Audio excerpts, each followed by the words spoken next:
Good morning बच्चों, कैसे हो आप। आज हम आपके लिए लेके आए हैं प्लांटिंग का सेकंड पार्ट।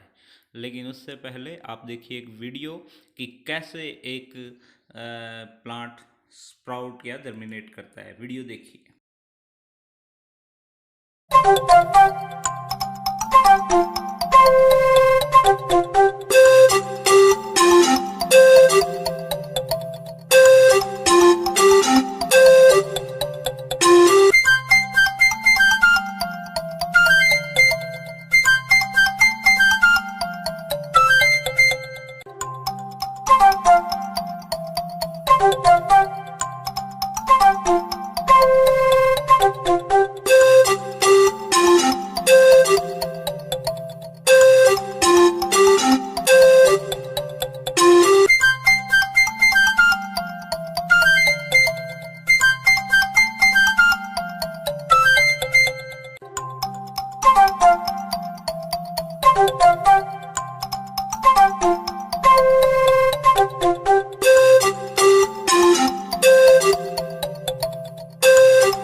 तो बच्चों, आपने वीडियो में देखा कि कैसे एक प्लांट या एक सीड जर्मिनेट करता है। तो आज हम प्लांटिंग में चैप्टर में पार्ट 2 में इसके कंप्रीहेंशन और इसकी जो एक्टिविटीज़ हमारी टेक्स्ट बुक में दी हुई है वो सारी करेंगे। तो सबसे पहले हम करते हैं क्वेश्चन आंसर्स। हम करेंगे क्वेश्चन आंसर्स। आप देखिए, फर्स्ट क्वेश्चन क्या है बच्चों। इस चैप्टर का जो हमारा फर्स्ट क्वेश्चन है वो है आंसर द फॉलोइंग क्वेश्चंस। हमें there are 4 questions we have to answer. हमारी टेक्स्ट बुक के अंदर 4 क्वेश्चंस दिए गए हैं। फर्स्ट क्वेश्चन है where did the poet sow the seed. First question है where did the poet sow the seed. Poet ने कहाँ बीज बोया या बीज लगाया। कहाँ लगाया बच्चों? हाँ, answer the poet saw a seed in the pot. In the pot. The poet saw a seed in the pot. तो आप इसका आंसर लिखेंगे the poet saw a seed in the pot. Here is our second question. Why did the poet put water in the soil? Why did the poet put water in the soil? Soil में water क्यों डाला, पानी क्यों डाला poet ने? तो answer है the poet put the water to make the soil right. मिट्टी को अच्छा बनाने के लिए या फिर जो बीज उगने के लिए सही बनाने के लिए पोएट ने उसमें वाटर डाला। The poet put the water to make the soil right. Right down in your notebook answer of these 2 questions. Let us go to third question. Here is our third question. See what is there in third question. The third question is why did the poet keep the pot on the sill. Poet ने जो pot है वो सिल पे या छज्जे पे क्यों रखा? Answer the poet kept the pot on the सिल फॉर सनलाइट। उसने सनलाइट के लिए पॉट को जो सिल पे या छज्जे पे रखा कि वहाँ सूर्य की रोशनी उस पर आती रहे। Here is our fourth question. What came out of the seed. What came out of the seed. Seed से या जो बीज से क्या निकला? अभी हमने वीडियो में भी देखा था। Answer a sprout came out of the seed. जो बीज से एक अंकुर, एक पौधा, एक छोटा पौधा, नन्हा पौधा, स्प्राउट उससे निकला। Let's go to second activity our. See in your text book what is the next activity. So next activity second is here. Rewrite the following steps in the correct order. How a seed grows, germinate into a plant. Write them in your notebook. So first here is a box. एक box के अंदर बहुत सारे 5 steps दिए गए हैं अलग अलग करके। हमें इनको एक सीक्वेंस में, एक करेक्ट ऑर्डर में लिखना है। तो इसमें put the seeds in the soil, add some water, sprouts come out, prepare the soil and take some seeds, ये सारे कुछ दिए गए हैं। तो इसमें सबसे पहले सीक्वेंस में क्या करना होता है, सीड डालेंगे मिट्टी में, या एड सम वाटर करेंगे, स्प्राउट केम आउट, या prepare the soil, take some seeds. कौन सा सबसे पहले आएगा? यस, प्रिपेयर द सॉइल सबसे फर्स्ट आएगा, प्रिपेयर द सॉइल। उसके बाद में बच्चों कौन सा आएगा इन में से? Yes, here is your second order, take some seeds. उसके बाद में हम कुछ क्या लेंगे? बीज लेंगे, take some seeds. Next, put the seeds in the soil, फिर हम सॉइल के अंदर बीज डालेंगे। And next, add some water, फिर हम उसमें कुछ पानी मिलाएंगे उसको सही बनाने के लिए। स्प्राउट्स कम आउट, फिर अंकुरित हो जाएंगे बीज, अंकुरन उसमें से निकलेगा। तो ये इसका सीक्वेंस का सही ऑर्डर है। ये आप अपने नोटबुक में नोट कीजिए। आप right all these steps in sequence in your notebook, note it. Vocabulary, next exercise is our vocabulary. Vocabulary means enrichment of our word bank. Yes, so in this vocabulary exercise we find out some rhyming words. So find out rhyming words from the poem for the words given below. In your textbook some words are given, we have to find out some another words from the poem which have rhyming matching with these words. So in this table there is yellow boxes are the given words in your textbook. आपकी text book में जो दिए हुए हैं वो word, ये जो yellow boxes हैं इनमें है, जैसे मैट, वीड, फन, क्रो। तो मैट के साथ राइमिंग होगा सैट, फन के साथ सन, वीड के साथ सीट, क्रो के साथ ग्रो। तो सैट, सीड, सन, ग्रो, ये सारे जो वर्ड्स हैं वो हमारी पोएम के साथ आए हैं, पोएम में आए हैं, इस पोएम के अंदर है। ये सभी राइमिंग वर्ड है मैट, वीड, फन, क्रो के साथ। तो ये आप अपनी नोटबुक में लिख लीजिए और टेक्स्ट बुक में भी इनको जहाँ दिया गया स्थान है वहाँ पे इनको नोट कीजिए। तो और भी राइमिंग वर्ड्स आप लिख सकते हो अपन खुद के बना के इस चैप्टर से रिलेटेड, ठीक है, जैसे about, shout, doubt, like this. So we have next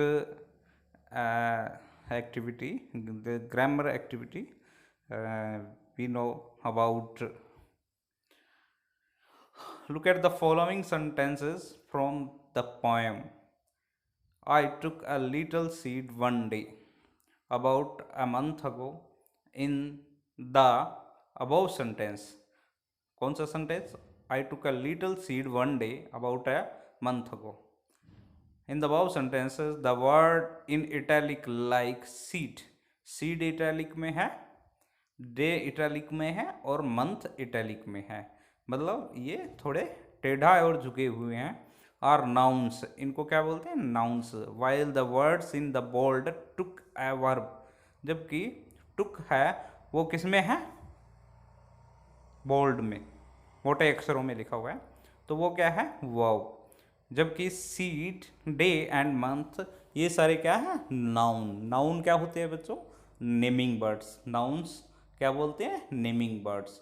noun is a word that is used to name a person, place और a thing. Nouns are also called naming words. Noun क्या होते हैं? वो शब्द होते हैं जो किसी व्यक्ति, वस्तु और स्थान के बारे में बताए, और इनको क्या कहा जाता है? नेमिंग वर्ड भी कहा जाता है। A verb is an action word, और वर्ब क्या होती है? एक्शन वर्ड, जिससे हमें किसी एक्शन के होने का, जैसे आई टुक, टुक मीन्स लेना, एक एक्शन है, it indicates an action. Find out the nouns and verbs that occur in the poem write them in the boxes below. आगे आपको बॉक्सेस दिए हुए हैं, उनमें आपने एक साइड नाउन्स लिखने हैं और दूसरी साइड वर्ब्स। ठीक है, और वो जो कि आपकी पोएम के अंदर आए हुए हैं। तो आप देखिए बॉक्स के अंदर क्या दिया हुआ है। एक साइड नाउन्स दिए हुए हैं, नाउन्स में है सीड, डार्ट, सन, डे, वाटर, सिल, month, soil, light.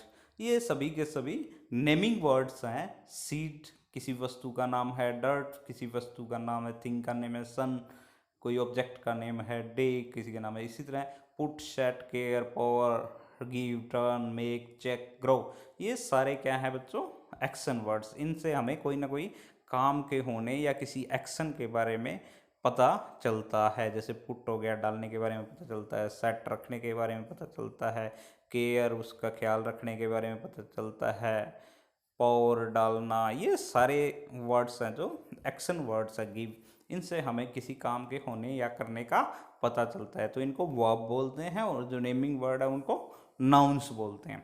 Next exercise is about listening and speaking. Listening and speaking.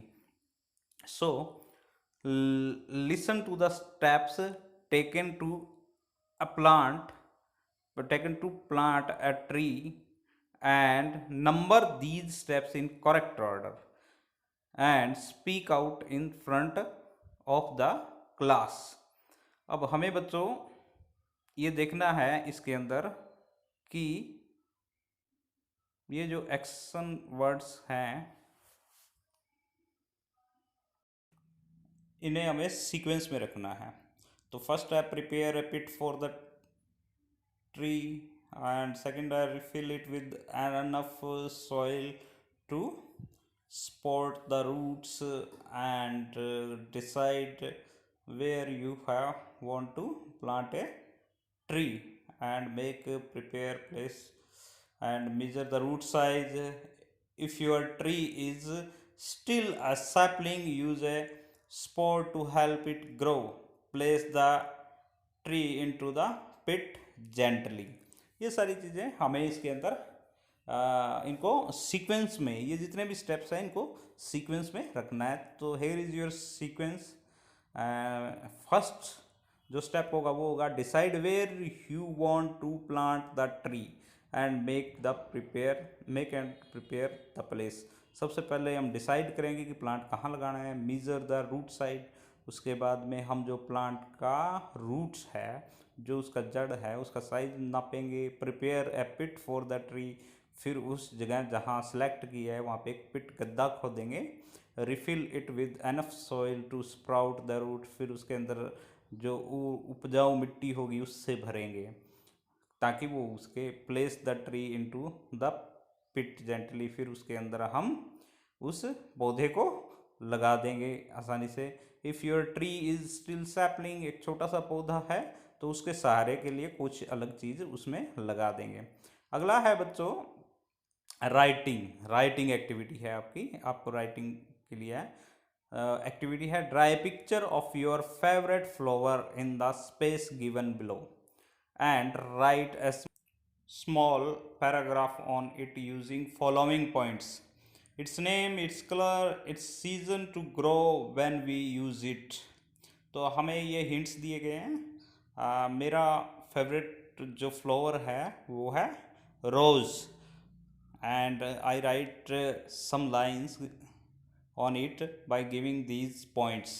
ये कुछ पॉइंट्स दिए हैं जिसमें आपको आपका जो फेवरेट फ्लावर है उसके बारे में लिखना है, उसका नाम, उसका सीजन, उसका कलर, उसका use.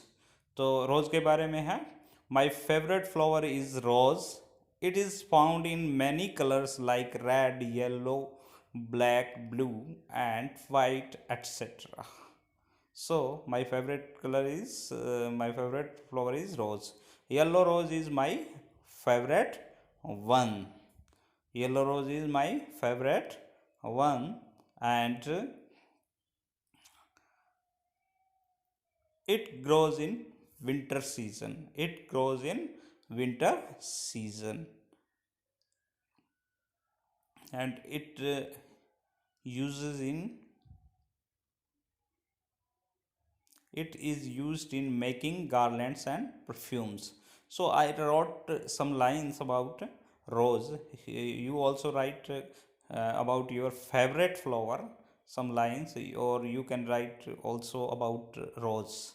So activity was about writing activities. Next activity is our see what is there in next activity.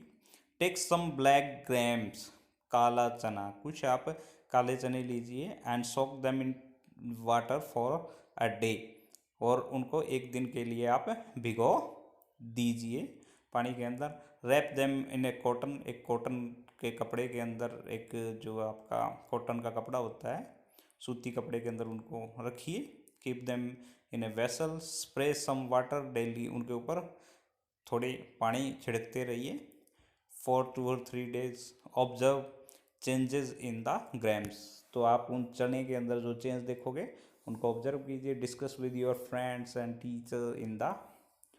Teacher the changes in the grams. तो आप देख रहे हो कि एक पिक्चर है इसके अंदर, ये जर्मिनेशन हो रहा है, ऐसे ही चने के अंदर जर्मिनेशन होगा। तो this is all about this activity. You have to do this activity at your house.